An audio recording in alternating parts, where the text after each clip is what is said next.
we're going to have to talk up a little bit because we're outside. And we've got all of this that's going to take our words away. Would you like to intro it, Dids, for the first time? Welcome to the culture. Welcome to the culture. That. I'll redo it. What me say? No, that's it. Welcome to the... Yeah, that was the intro. You only got one chance.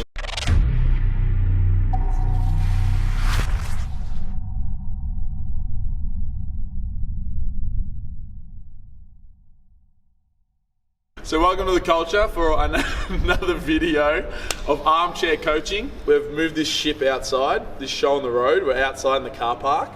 And we're going to be discussing the competition phase or the competition block of the lifters in today's episode. So we're going to discuss a couple of key principles that need to be applied when you're moving closer to competition and how we apply it to our lifters. We've also decided that we're no longer just going to follow the 4 guys, we're just going to follow the whole team. Because we've got a team of 7, why not discuss all of them together? So we have 7 now. We just picked up a 7th lifter, being Little G, who competed at the Fortress. The overshooter, who turns out he overshot again because he went and maxed his did he max his deadlift? When? No, he called you and he said, I did the pause dead.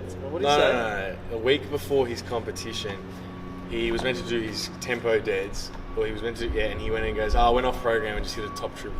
But it was an RP 7.5, so I was like, yeah, it could have been worse. I was like, I'll take that, but I said to him, don't ever go off program again or I'll fucking kill you. Yeah, I like that. That was simple. So he's in. So Little G's in. So we've got 2 69 kilo lifters, Dean Antoniadis and Little G, Little Homie G, the future. The future. Dids is the present. And Little G is the future. Jamie's the past. I'm the past. I'm done. I'm still the only one that's... Oh no, I'm not the only one anymore. That's all right. So we're going to discuss the actual comp block. So the final week... What were you going to say, the only one? What? Well, I was going to say the only one that has a medal at any nationals, but not anymore. Because Dean won gold. Dean and Jason. Yeah. And Andy Carlo. No, and Femi. No, you passed. You're washed up. So we're going to discuss the actual comp block. So the final 5 to 6 weeks of the competition phase that leads into the peak, and then obviously the competition. So we are currently 5 weeks out, so 4 weeks of training, taper, and then competition. So everyone is into their final phase of training. For us here at Strength Culture, that is identified by a top single, followed by a percentage back off, either sets of 3 or 4 with a majority of the guys, and that's how you do most of your heavy work, and then your accessory work later in the week is typically a little bit more focused towards their technique focus. For most of my guys, it's still tempo work. I like tempo work across the board. I don't know about you, Charlie. Yeah, tempos, pauses, pretty much. Just slow, anything that's going to slow, like the potential to slow it down and help them move better. Just tempos and pauses. Yeah, across the whole board, for sure. Particularly on bench press. So the way that we structure our top singles is we sort of wave load it into competition. So we generally start at 6.5 RPEs up to 8 or 8.5 sometimes on the bench press, depending on the person. So every week that will just slowly increase. So we'll start at like a 6.5 RPE top single. The following week will be a 7, a 7.5, and then an 8, maybe 2 weeks of 8s, potentially an 8.5, depending on the person. And we use that top single as just a general gauge of fatigue, how our general markers of fatigue are feeling, and then also just skill expression of the single, because at the end of the day, that is the most specific lift that we will have for these guys. So we generally wave load it up to an 8 or an 8.5, and it's typically at the start of the week, earlier on in the week, so that it allows for expression of technique later in the week with our accessory movements. Do you have anything you want to add to the singles, how we would program the singles? I always recommend that to any lifter, and even myself included, that you undershoot in week 1 and 2 and allow room to progress with your singles. There's no point coming out hitting RP 9 in week 1 and overshooting because you've got nowhere to go. Remember, the goal of the single is not to get stronger, it's more so technical expression and just to practice and as a fatigue gauge. So undershoot 7.5 typically week 1, maybe even week 2, and then 8, and then wait in the last week or 2 to go to that little bit heavier, that 8.5. We try not to recommend hitting 9s, but some days it happens depending on lifestyle factors and how they're feeling when they train. That would be all I have to add for the singles. For the top single, yeah. Top singles. As a lifter, Didier, what have you experienced? I'd just say with the singles, as always, but especially now, it's important that you're being critical with your RPEs, because obviously, you're working into your competition week by week. You want to see the numbers go up, and so a lot of people's fall into the trap of adding 2-5 kilos every week. It's like, oh yeah, that was an 8, when really, if they played back the video, asked someone else, thought critically, it is getting closer to a 9, 9.5, and you're not doing yourself any service by hitting those weights in the gym. Save those intensities for the day. So definitely a time to be critical and really think objectively, how hard are these singles? So you're keeping it in the pocket for the day. For the day. I was going to say, this was going to say, there's nothing wrong with repeating the same weight 2 weeks in a row, or even dropping 5 kilos if that is what it is meant to be. Because if it's not an RPE, our goal is to hit an RPE, not to just progress 5 kilos each week. And we're not testing strength, we're practicing strength. And also on that, practicing expressing strength. This top single actually means jack shit for your peak in terms of volume and the intensity of it. It's really just a training tool, like a practice tool. The volume on the back end of that, so I'll put up some programs here and how we have it structured, but the volume on the back end of that is what you should be focusing your a majority of your effort on. So if you're fucking up your top single and then all of a sudden you're like, oh, my single was shit, but then your back off work was better than it was the previous week, I mean, that's what's actually making you stronger. The volume, the 3x4 or the 4x4 after the top single. Yeah, you don't get stronger hitting one set of one rep at 7.5 rate. It's those 3x4s, 4x4s. That's when you build the strength. The singles are just to express that, and not even express it totally, just to practice it. So on the day, you can then express it when it matters. And again, I'll post that link to the blog that Charlie wrote on where you're going wrong with RPE training. If you're interested in why we use RPE training as opposed to purely programmed numbers, that will be in the link below, and I highly recommend reading that. In terms of, I think Charlie mentioned, it's okay to stay at the same weight going in from 1 week to the next, or even drop.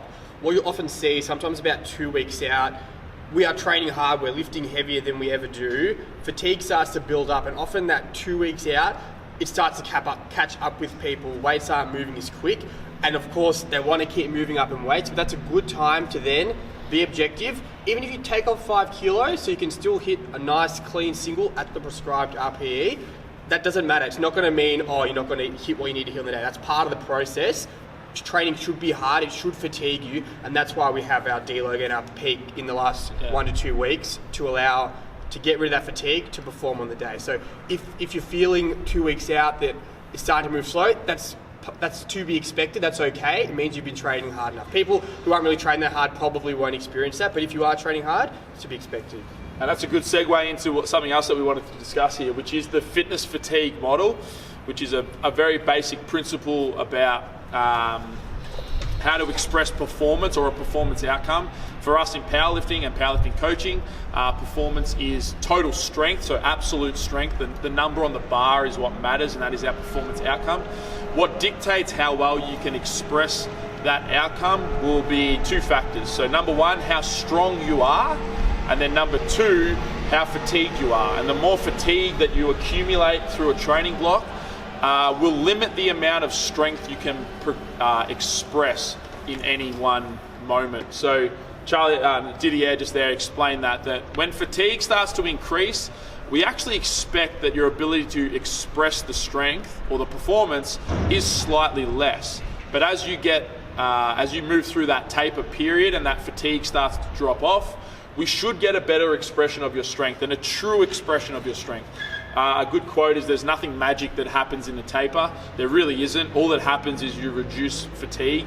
Don't feel like you have to go into the taper and hit something 48 hours out and then 96 hours out. You have to hit a top double, and then if it's not 84% off that you won't get the magic of the taper. There literally is no magic in the taper. You just manage your fatigue levels.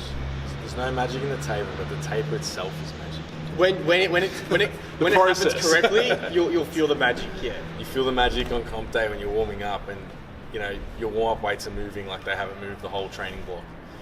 Yeah, It feels nice. It feels nice. It does feel nice. So going off the fitness fatigue model, also another thing is the progression of the sets and reps throughout the peaking block. We have the top single, and then we keep, if all goes well, top single should linearly progress, as we spoke about before, not always the case. Then we have the back off work, which may be 4 sets of 3, 4 sets of 4, 3 sets of 4. We keep the sets and reps the same, and over the block, the back off work will progress. However, we don't have a massive reduction in volume at all, and then we have the little taper at the end.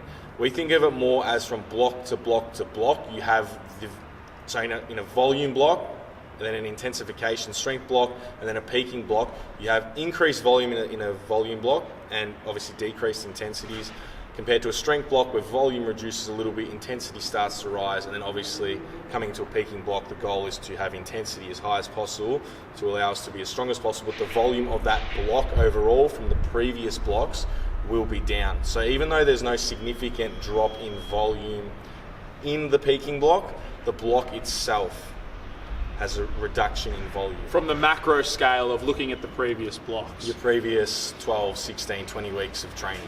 So we're seeing that progressive drop in volume and that increasing of intensity over the block.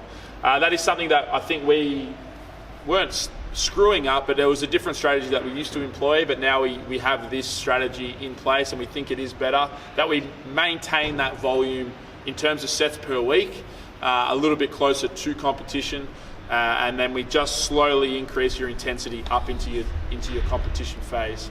And obviously there is an element of auto-regulation too, where each lift is going to be different. So you as a coach, speak to your lifter, see how and if they do need to, sometimes a couple of weeks out from comp, they might be feeling a bit beat up, then you maybe cut a set off. But other guys, they'll feel fine, they keep pushing through. So obviously, we don't like to talk in absolutes. There is no fixed model of this is the perfect peak. I know with Mike Teixeira, he heavily pushes emerging strategies and looking at your lifter specifically in how to work out their block.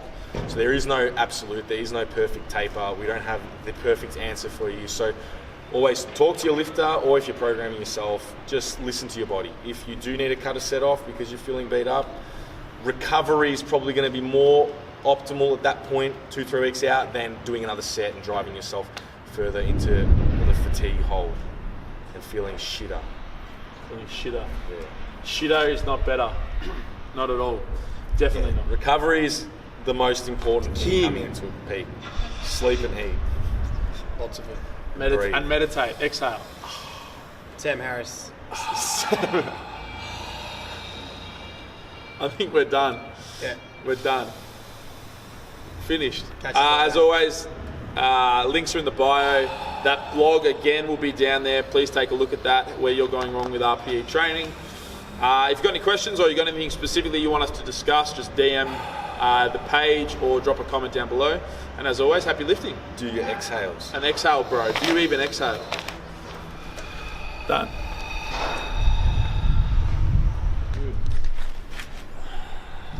So anyway, back to my thing. To overdo isometrics to the point where you fuck yourself, you could do a fucking shit ton more. One, because a shit ton more. He said tissue ton. You said a shit ton. Tissue ton. Bro, I said a shit ton more. I've got that one on camera, so we can Go get back. tissue time. Fucking, I'll play it right now. A shit ton more. You could do a fucking tissue ton more. Tissue ton. You could do a fucking tissue ton more.